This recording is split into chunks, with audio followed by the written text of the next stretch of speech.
রামপুরহাট শহরের সার্বিক উন্নয়নের দাবিতে ডেপুটেশন জমা রামপুরহাট পুরসভার সিপিএমের। সোমবার বেলা 12টা নাগাদ সিপিএমের রামপুরহাট 1 নম্বর এরিয়া কমিটির পক্ষ থেকে রামপুরহাট পৌরসভায় 19 দফা দাবি জানিয়ে একটি স্মারকলিপি জমা দেওয়া হয়। এদিন দাবি তোলা হয় রামপুরহাট শহরের সমস্ত বাড়িতে পানীয় জলের সরবরাহ স্বাভাবিক করতে হবে। যত্রতত্র বেআইনি ফ্ল্যাট নির্মাণে ছাড়পত্র দেওয়া চলবে না। শহর জুড়ে যানজট নিয়ন্ত্রণ করতে হবে। রামপুরহাট রক্তকরবীর সাংস্কৃতিক মঞ্চ অতি দ্রুত খুলতে হবে ও গান্ধী পার্কে সংস্কার করার ব্যবস্থা করতে হবে সহ আরও একাধিক দাবি জানানো হয় এদিন। এই ডেপুটেশনে বক্তব্য রাখেন সঞ্জীব মল্লিক, সিপিআইএম রামপুরহাট 1 নম্বর এরিয়া কমিটির সম্পাদক, অমিতাভ সিং, সিপিআইএম বীরভূম জেলা কমিটির সদস্য, রামপুরহাট পৌরসভার পৌরপতি সৌমেন ভকত। তিনিও জানান কিছু কিছু সমস্যা রয়েছে, সেগুলো খুব দ্রুত সমাধান করা হবে। বাকিগুলো সবগুলো কাজ চলছে, সেগুলো খুব দ্রুত সমস্যার সমাধান করা হবে। বীরভূমের রামপুরহাট থেকে সায়ন ভান্ডারীর রিপোর্ট, তারাপীঠ টিভি। মার্ক্সবাদী রামপুরহাট 1 এরিয়া কমিটির পক্ষ থেকে নাগরিকদের পরিষেবা নিয়ে 19 দফা দাবি নিয়ে আমরা পৌরপতির কাছে স্মারকলিপি দিলাম। প্রত্যেকটি পয়েন্ট ধরে ধরে আলোচনা হলো।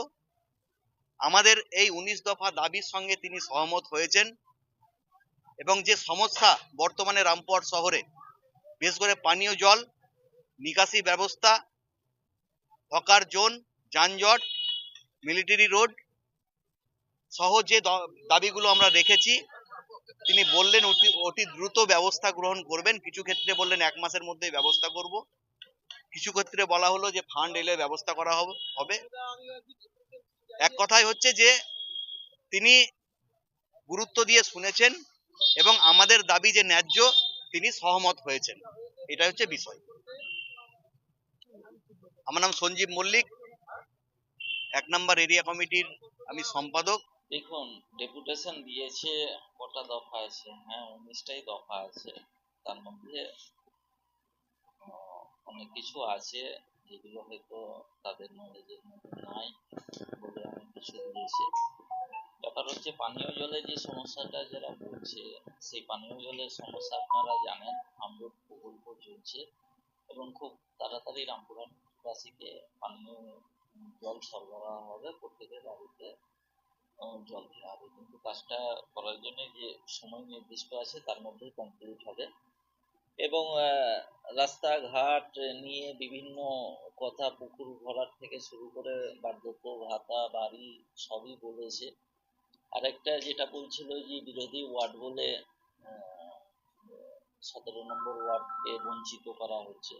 সেখানে কিন্তু আমি একটা কথাই বলেছি যে বিরোধী ওয়ার্ড আর পক্ষের ওয়ার্ড বলে না, সমস্ত ওয়ার্ডেই সম পরিমাণে কাজ হচ্ছে রামপুরহাট পৌর বোর্ডে। এবং কিছুদিন আগেই ওখানে একটা বড় রাস্তা হয়েছে, তার সঙ্গে সঙ্গে স্বাস্থ্য কেন্দ্র ওখানে নির্মাণ হয়েছে। তো স্বাভাবিকভাবে 17 নম্বর ওয়ার্ড, 13 নম্বর ওয়ার্ড, 18 নম্বর ওয়ার্ড, 2 নম্বর ওয়ার্ড, 1 নম্বর, এই কয়েকটা ওয়ার্ড অনুন্নত আছে। শুধু 17 নম্বরে আছে তা না, এবং সেই দিকে আমাদের লক্ষ্য আছে।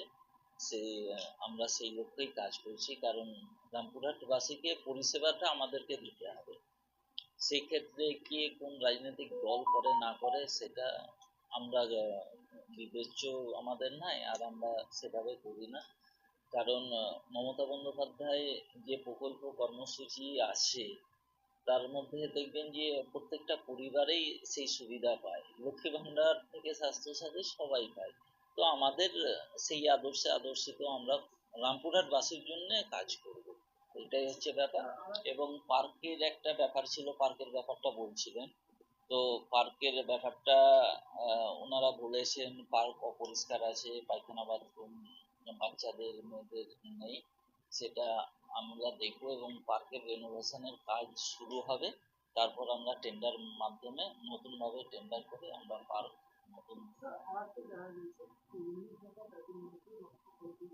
হ্যাঁ, রক্তকরবী মঞ্চ নিয়ে আমরাও চিন্তিত, সবাই চিন্তিত। এর মাঝে কিছু একটা টাকা পেয়েছিলাম, কিন্তু মাননীয় সাংসদ শতাব্দী রায় তিনি কিছু টাকা অ্যারেঞ্জমেন্ট করেছেন এবং আমরা কিছু টাকা অ্যারেঞ্জমেন্ট করে আশা করছি যদি সবকিছু ঠিকঠাক থাকে তো এই বছরের ডিসেম্বরের মধ্যে রক্তকরবীটা আমরা চালু করতে পারব।